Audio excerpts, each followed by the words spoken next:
இந்த படத்தை சிவகார்த்தியன் வந்து எப்படி வந்து வாங்கினார்? என்ன மூமெண்ட்டு? படம் ஃபுல்லாக பார்த்தாரா, இல்லை ஏதாவது குறிப்பிட்ட சீன் இருந்ததா? அங்கே எந்த இதை பார்த்து வாங்கினார் படம்? அவர் முழு படம் பார்த்துட்டு அவருக்கு ரொம்ப பிடிச்சிது. மொமெண்ட்டுன்னு எப்படி சொல்கிறது, எல்லாத்துக்கும் பிடிச்ச மாதிரி பிடிச்சிது. நிறையா விஷயங்கள் வந்து இதில் இன்றைக்கி எல்லார்த்திட்டையும் பேசுனது தான் வந்து எங்கிட்டையும் பேசினார். அவருக்கு ரொம்ப பிடிச்சிருந்தது. ஒவ்வொருத்தரோட நடிப்பும் இமோஷன்ஸும் மியூசிக்கும் அது வந்து ரொம்ப அவருக்கு கனெக்டடாக இருந்தது. அதுதான் காரணம். இந்த எஸ்கே ப்ரொடக்ஷன் உள்ளே வந்த பிறகு உங்கள் பணநிலை மனநிலை எப்படி மாறினதா, எப்படி இருந்தது? பணநிலை மனநிலையா? ஏன் நான் ஒரு சாதாரண டைரக்டரு, இவ்வளோ டெக்னிக்கலெல்லாம் கேட்டிங்கன்னா புரியல எனக்கு. மனநிலையாக சந்தோஷமாக இருக்குதுங்க. ஒரு படத்தை எடுக்கிறோம், அந்த படம் வந்து பரவலாக போய் எல்லாத்துக்கும் பார்த்துருவாங்க. ஏன்னா பெரிய சிக்கல் என்னென்னா, இப்போ மதுபான கடையில் என்னோடய அனுபவம், படம் நல்லா இருக்குது ஆனால் எங்கே போய் பார்க்குறதுன்னு தெரியலன்னு கேட்டுருந்தாங்க. இந்த படத்தை பார்த்துருவாங்க, அப்புறம் நல்லா இருக்குது நல்லா இல்லைங்கிறது அவங்க சொல்லலாம். பார்க்காமே யார் பாராட்டினாலும் அது வருத்தமாக தான் இருக்குது, திட்டினாலும் வருத்தமாக தான் இருக்குது. அதனால் இந்த தடவை எல்லோரும் பார்த்துருவாங்க. அதனால் அந்த வகையில் மகிழ்ச்சியாக தான் இருக்கிறேன். எல்லோரும் பார்த்துட்டா பணநிலை நல்லா இருங்கய்யா. சார் டைரக்டர் சார், அதே மாதிரி இப்போ உள்ள பசங்களாம் இங்கே யாரோ பேசுகிறப்ப சொன்னாங்க, இந்த சைடில் 2 வீல் வச்ச சைக்கிளில் போகிற பசங்களாக இருக்காங்க. குரங்கு படம்ங்கிற டைட்டில் இப்போ நம்மளை மாதிரி ஒரு 35-40 வயசுக்கு மேலே உள்ளவங்களுக்கு நல்லாவே பிடிக்கும். எனக்கும் படம் ரொம்ப பிடிச்சிருந்தது. நம்ம பசங்க இந்த படத்தை பார்க்குறது எந்த அளவுக்கு இருக்கும்? இப்போ நம்ம தான் கூட்டு போக போகிறோம், அது வேறு விஷயம். ஆனால் வேறு ஏதாவது டைட்டில் இருந்தால் இன்னும் அவங்கள ரீச் பண்ணியிருக்குமே அப்படிங்கிறது கேள்வி. ஐயா, இது வந்து நம்மெல்லாம் நம்ம பசங்கிட்ட சொல்கிறதுக்காகவே எடுக்கப்பட்ட படம் தான். நான் எப்படி சைக்கிள் ஓட்டினேன்னு இப்போ நமக்கு என்னென்னா, நம்ம பசங்களுக்கு எது சொன்னாலும் அவங்களுக்கு புரியவே மாட்டேங்குது. அது வந்து நான் இந்த ப்ரொடக்ஷன்லேயே ஷூட்டிங்லேயே பார்த்தேன். இப்போ படத்துலேயே ரொம்ப கஷ்டமாக இருந்த விஷயம் வந்து எல்லாம் கேட்பாங்க, எவ்வளோ கஷ்டப்பட்டீங்கன்னு. இந்த 5 பேருக்கு அந்த காலகட்டத்தை புரிய வைக்கிறது தான் எனக்கு ரொம்ப கஷ்டமாக இருந்தது. அதுக்கு நான் ஒரு டூல் க்ரியேட் பண்ணி கொடுத்துருக்கேன். இப்போ நீங்கள் வந்து நாங்கள்லாம் எப்படி வாழ்ந்தோம் தெரியுமா, நாங்கள் எப்படி கஷ்டப்பட்டோம் தெரியுமான்னு சும்மா வாயில் சொல்லாமல் இந்த படத்தை காமிச்சிங்கன்னு வச்சுங்க, ஓஹோ நல்ல வேலை அந்த வருஷம் அப்போல்லாம் நம்ம இல்லை அப்படின்னு அவங்க நினச்சிப்பாங்க. நம்மளை வந்து சந்தோஷமாக பார்ப்பாங்க, பரவாயில்ல இதெல்லாம் தாண்டி வந்து நம்மளை இவ்வளோ நல்லா வச்சுருக்கிறாங்கன்றது. கண்டிப்பாக. அதே மாதிரி நம்ம ராசி அழகப்பன் அவர் வந்து 2-3 படங்கள் டைரக்ட் பண்ணியிருக்காரு. அதை விட அந்த கதை இந்த படம் வெற்றி பெற்றிருக்குது. என்னை கேட்டால் நான் சொல்லுவேன், அவர்கிட்டயே சொல்லிட்டாத. ஆனால் அவர் மேடையில் பேசுகிறப்போ, என் பையன் இப்போ நியூயார்க்கில் இருக்கான், ஆனால் நான் இன்னமும் வறுமையில் இருக்கேன் அப்படின்னாரு. இப்போ சிவகார்த்திகேயன் படத்துக்குள்ளார வந்திருக்கிறாரு, 5000 அப்போவே ஆனந்த விடனில் வாங்கினதா சொன்னார். நீங்கள் இன்னும் சன்மானங்கள் இதெல்லாம் என்ன? ஏன்னா சிவகார்த்திகேயன் வேறு இப்போ வந்திருக்கிறாரு இல்லையா? ஐயா, அவர் சைக்கிள் வாங்கி கொடுக்குறப்போ வறுமையில் இருந்தாருங்க, இப்போவும் வறுமையில் வருமானு சொன்னார். அவர் அமெரிக்காவில் பையனை வச்சுட்டு அவர் எங்கே வறுமையில் எடுத்து கொடுக்குறேன். ஓகே, அது ஆக்சுவலாக அந்த கதையை வந்து கேட்டிருந்தான்னு வச்சுங்களேன், செகண்ட் ஹாஃப் இருக்கு இல்லைங்களா, அந்த கதை அங்கேயே முடிஞ்சிருக்கும். அதுக்கப்புறம் ஒரு ட்ராவல் இருக்குல்ல, அந்த இதுக்கு வந்து அவன் தெரியாமல் இருக்கிறது தான் கரெக்டாக இருந்தது. அதனால தான்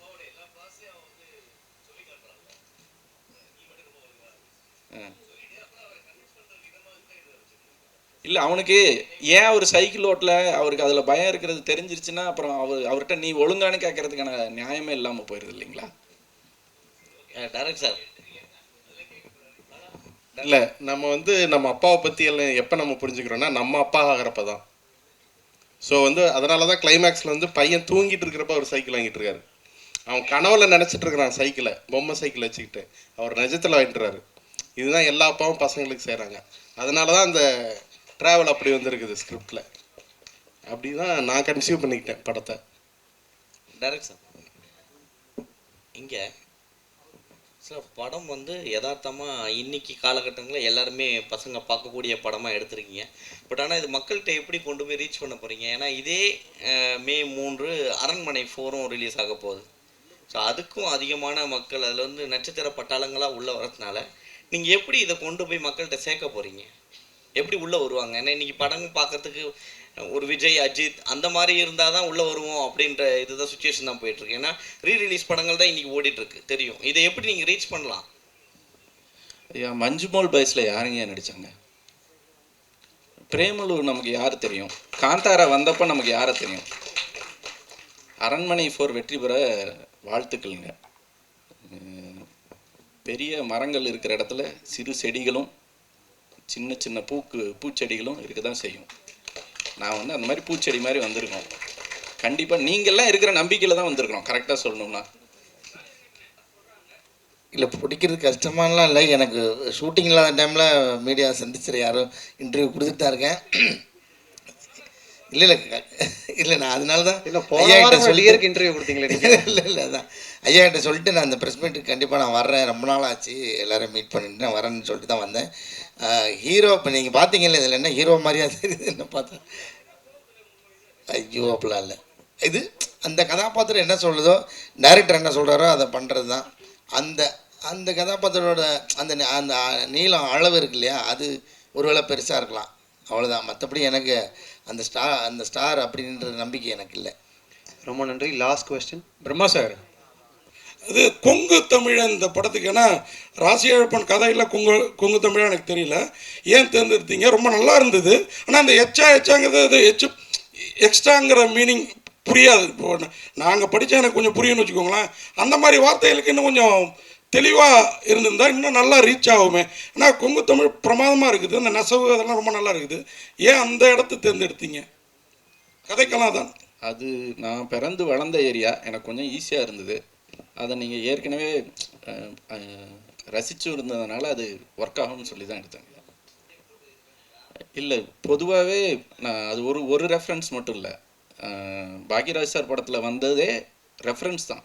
ரியலிஸ்டிக்காக நம்ம ஊர்களில் எல்லாரும் பெரும்பான்மையானவர்கள் மிலிட்ரியிலேருந்து வந்தவங்க நிறைய கிராமங்களில் வந்து சைக்கிள் கடை வச்சுருந்தாங்க. அதுக்கு காரணம் என்னென்னா, அந்த காலகட்டத்துக்கான தொழில்நுட்பம் இருக்கு இல்லையா, அதுக்கான டெக்னாலஜியை மிலிட்ரியில் இருந்தவங்களுக்கு அவங்களுக்கு ப்ராக்டிஸ் கொடுத்தாங்க.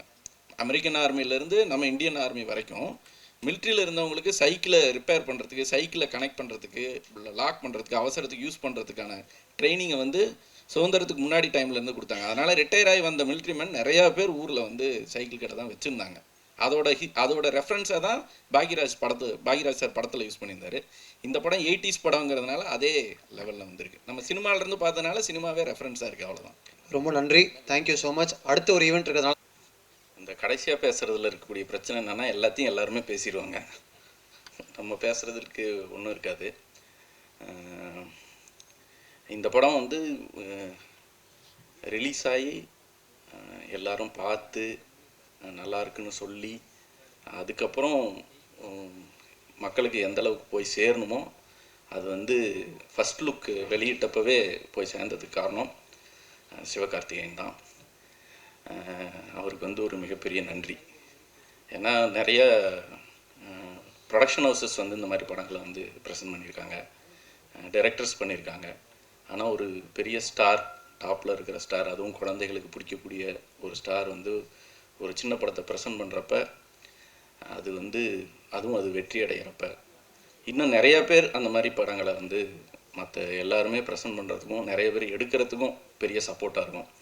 அது இந்த ஒரு படத்துக்கு மட்டும் இல்லாமல் இந்த இண்டஸ்ட்ரிக்கும் பார்க்குற ஆடியன்ஸுக்கும் பல்வேறு வகையான கதைகளையும் நிறைய புது படங்களையும் கொண்டு வந்து சேர்க்கும். அந்த ஒரு முக்கியமான காரணத்துக்காகவே சிவகார்த்திகேயன் ப்ரொடக்ஷனுக்கும் சிவகார்த்திகேயனுக்கும் கலைக்கும் மொத்த சிவகார்த்திகேயன் ப்ரொடக்ஷன் டீமுக்கும் மிகப்பெரிய நன்றி. அவங்க இல்லைன்னா இந்த படம் இந்த இடத்துக்கு வந்து சேர்ந்துருக்காது முதல்ல. அதனால் அது ஒரு முக்கியமான விஷயம், மிகப்பெரிய நன்றி.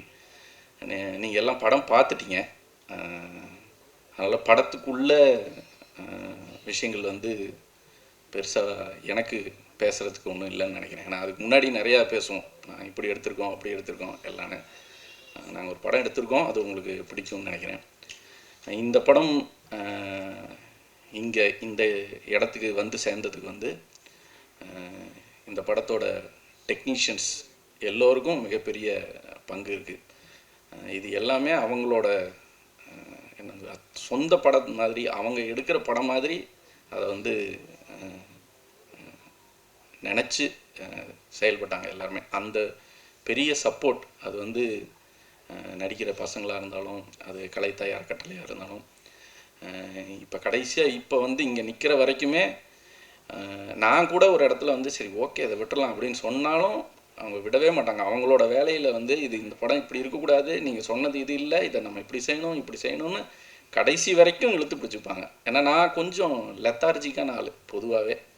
ஒரு மினிமலாக ஓகே இது ஓகேண்ணா இது இது போதும் போதும் அப்படின்ற தன்மை இருக்கும். ஆனால் அந்த அந்த போதுங்கிற இடத்துல என்னை வந்து ஒரு டெக்னீஷியன் கூட விடலை. அது வந்து எல்லாருக்கும் பங்கு இருக்குது.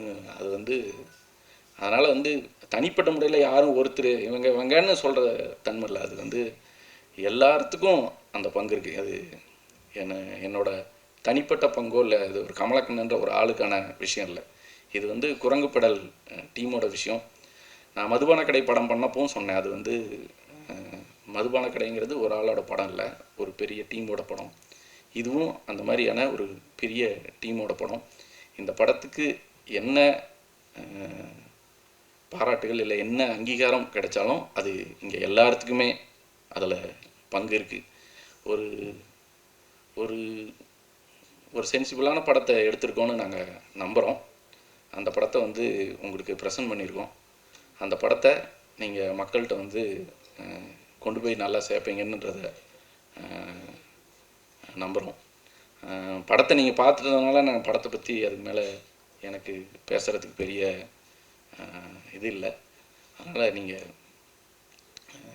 இவ்வளோ நேரம் பொறுமையாக இருந்து எங்களை எல்லா இதையும் கேட்டதுக்கு ரொம்ப நன்றி.